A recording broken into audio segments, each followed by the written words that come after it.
Baby, it's your boy Shaka B and Mafioso, the Dun the Kodesh Ninja with a nunchuck swinging behind his back, aka Shaka Black, aka Shaka Fuego, aka Shaka Flame, man. Listen, bro. I know I've been trashing on these EVs, bro. I've been trashing on these EVs because I don't like the aesthetic, but it looks like we have, even though it's a concept car, not a production car, you know what I'm saying, and it's not on the streets yet. EV, man, that looks decent. Here's something that we've never said on the Fully Charged show. It looks like a Caterham, Maserati. Of the purest, simplest, lightest drivers' cars going. Of course, if your thing is lightness, going electric is really, really difficult because batteries at the moment are really quite heavy. So how on earth do you make an electric Caterham? What might that look like? Well, it might look. There's no way a battery weighs more than the engine. Something like this. Ooh. This is the new Project V concept car, and it is. That got such a Maserati look, fairly though. thought out imagining of what an That looks just like a Maserati sports car could look like in the coming years. What we're going to notice as we go around this car is that despite breaking a lot of Caterham rules, like having a roof and seating for more than two and being electric, this is still what type of back seat is that? Caterham product. And more than that, it's not just a design study. There's been serious thinking put into this car, and you do get the impression they might be going That's somewhere a nice looking car, though, but it does look like a Maserati. Is this man over here, Mr. Bob Lacey, who's the CEO of Caterham. Hello, Bob. Exactly right. Hello, Bald Head. Very well. I thank you for clearing your stand for me. This car was absolutely swarmed when we came in. Project V, still very much a genuine Caterham, even though it looks quite different to the ones that we're used to. Well, what's the range on this car? About three things: simplicity, fun to drive, lightweight, and this tries to embody all of those things in an EV. We're, I ain't gonna lie, that car look good. A number of 1,190 kilos for this. With the 3-seat configuration, we can do that.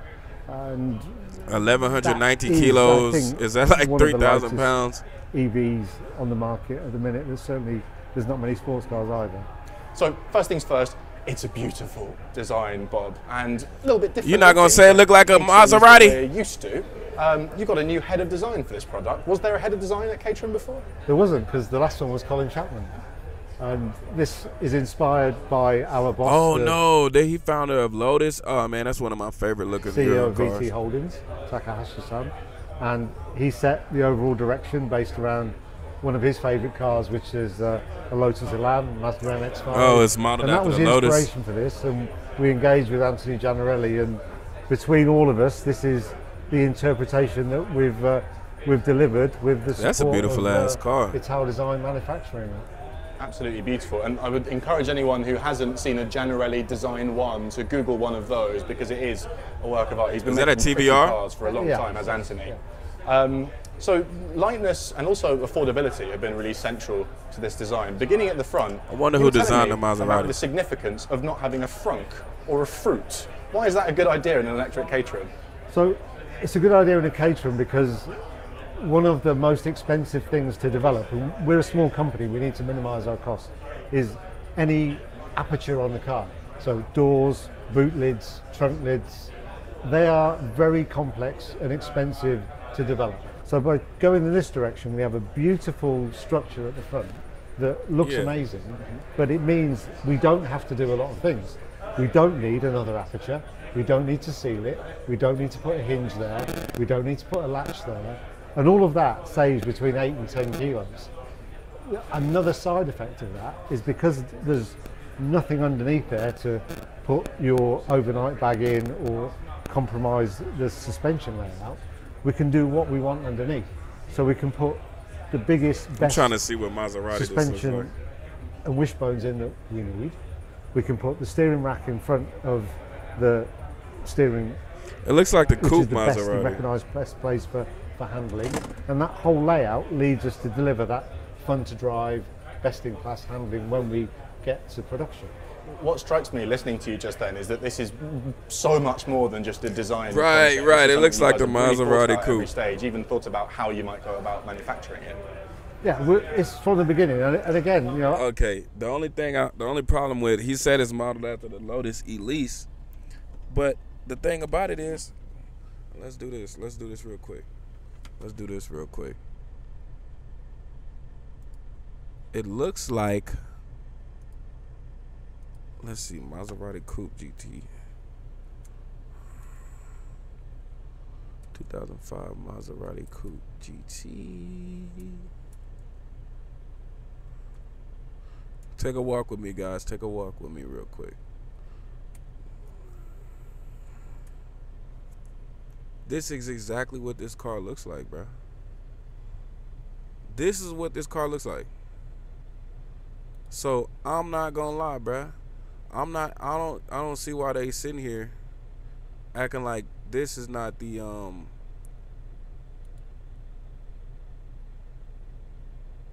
why are they acting like this is not the same look, bro? Like, let's be real, bro. Let's be real. They took an old Maserati design and they just ported it to EV, man. And they repackaged the old Maserati design. Let's be real. I keep saying this. We are a small manufacturer. We can't afford the luxury of making a show car, throwing it away, listening to public reaction. Exactly the same doing shit. It again and again, and bringing something to the Come on, market man. 4 years from now. This is what we want to bring to market, and we've done as much of the engineering as we can from the beginning, and be true to what Caterham's DNA is. So Caterham's got a history of what I like to say is repurposing OEM technology. Exactly. Minimising cost for development, like the development. They just remixed the Maserati Coupe. One aperture that we have, and I know that because that's one of my favorite Maseratis. So if we have a look at the front or the side door,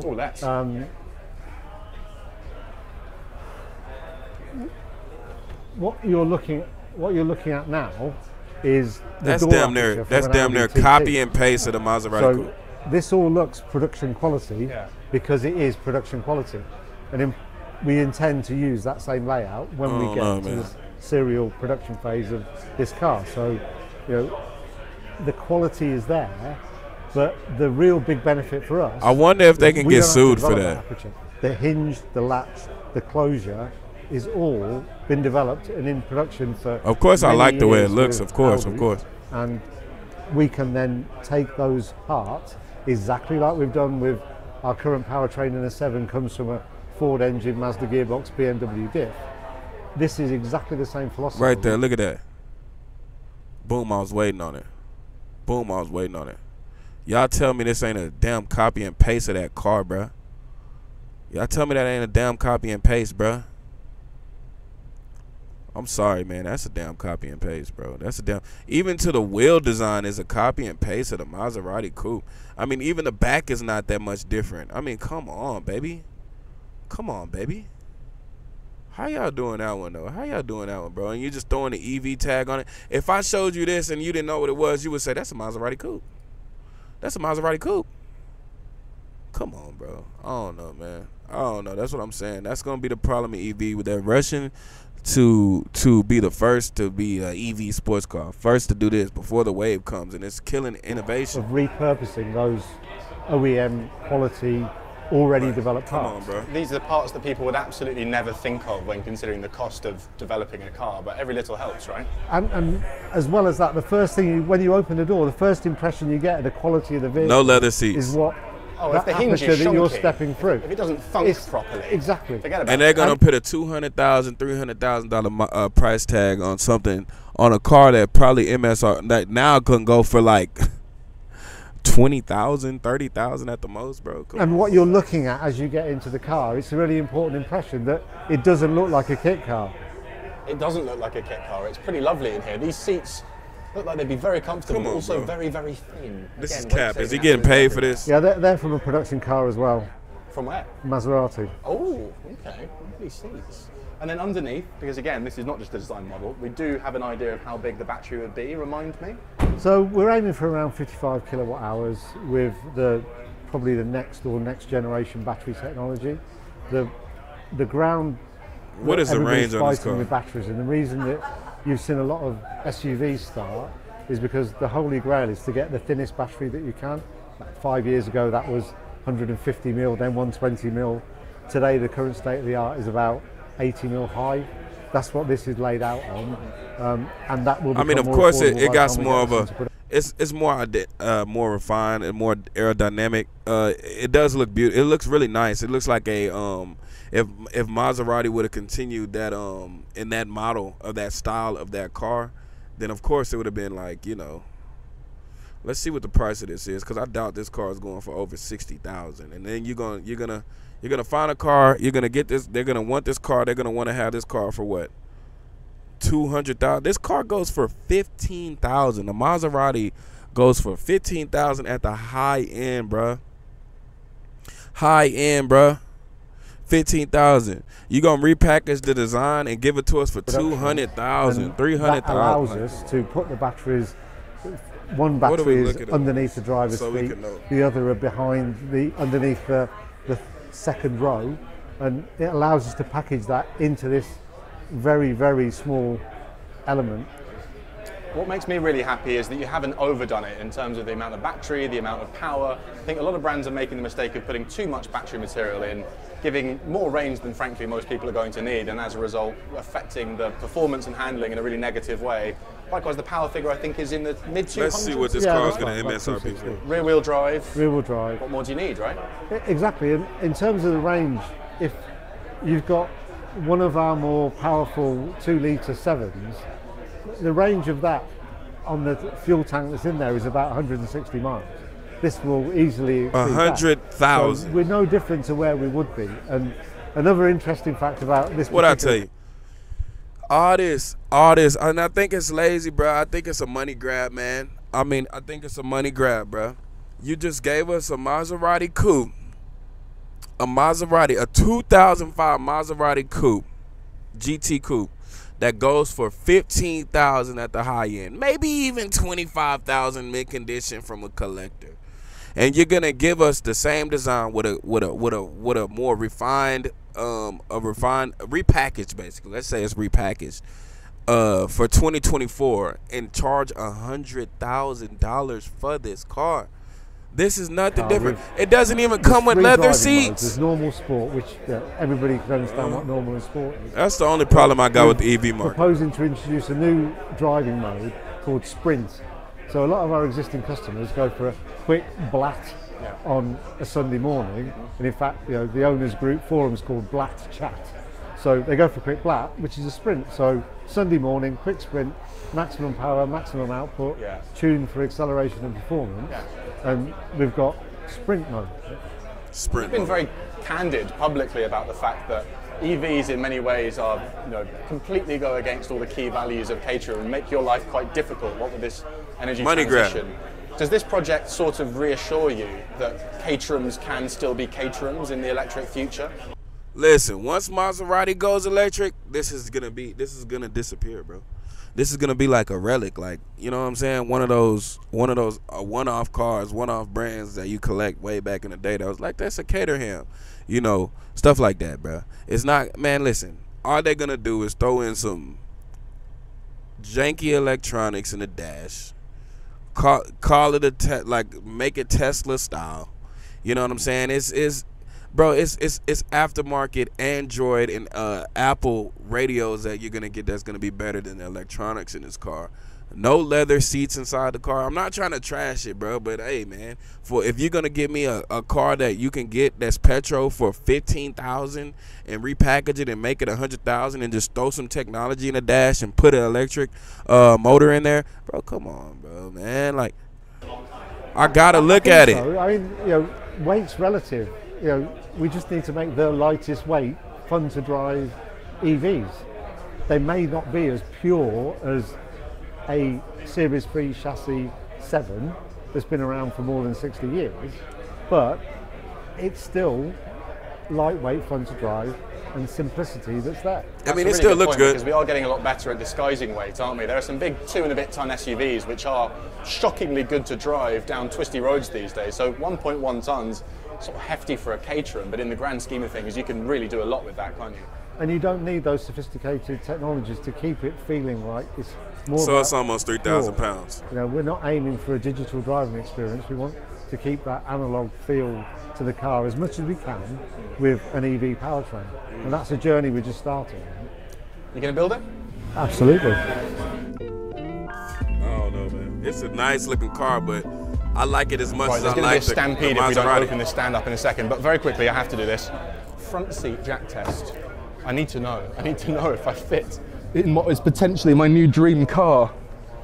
Oh yes. Well, you could swing a cat in here. That is roomy, and he's sitting basically on the floor. Bob just showed me a photo of the battery pack in this car, and the short version is there's a battery there, there's a battery behind me, and there's a big gap here, so you can get your arse in really low down and sit low to the floor like you want to. Your arse. In a car like this. Oh, this is your arse. Phenomenal. To recap, 272 PS, 4.5 second 0 to 60 time, 250 miles WLTP range. Those are the numbers I want to hear from an electric sports car. But look, he said 252 miles of range. Too heavy, and I don't like that it has a roof. Good news, Caterham's working on another EV.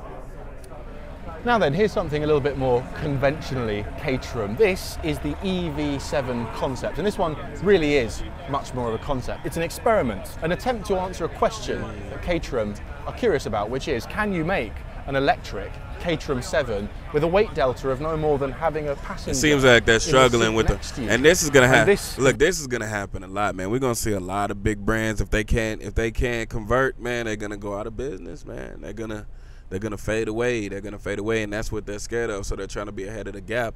But like I said, it's killing innovation. It's killing creativity. It's like, man, let me just hurry up and rush in so we can keep this going, because we've been putting all our bank on electric, and it's gonna be new players in the game that's gonna be fully electric, that knows how to make this electric thing work, instead of people converting from petrol.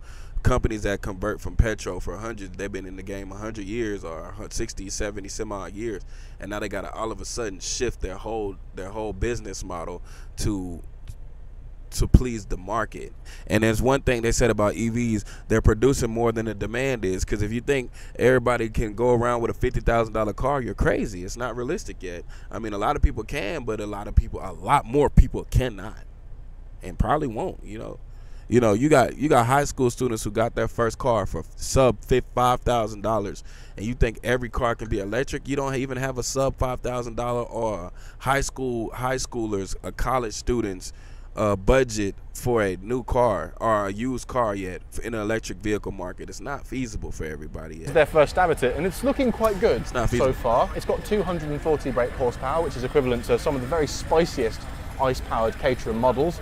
That may not sound like a lot, but it's enough for a 0 to 60 time of 4 seconds, because the whole car weighs, wait for it, 700 kilos. 700 kilos. It's the lightest EV in the entire world. And you might think that's because they fitted it with a teeny weeny piddly battery, but not so.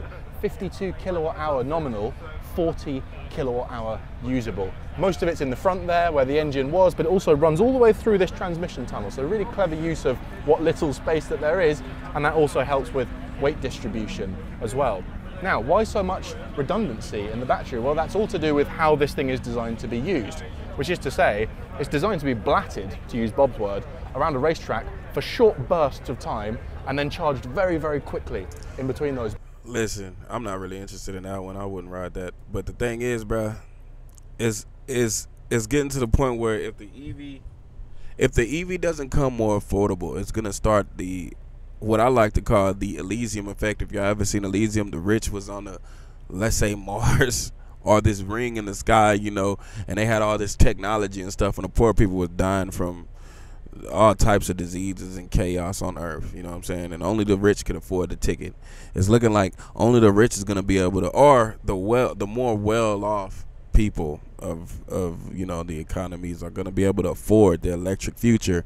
And then if you're trying to ban petrol cars or put a heavy tax on heavy petrol cars and stuff like that, and get them off the road and all these types of things to go usher in the electric future, the only people going to suffer are the regular hard-working people, you know what I'm saying, middle class, people. Like, it's not a good trend. This car, the $15,000 Maserati Coupe GT electric knockoff is going to go for $100,000, bro. Retail. MSRP starting off. Come on, bro.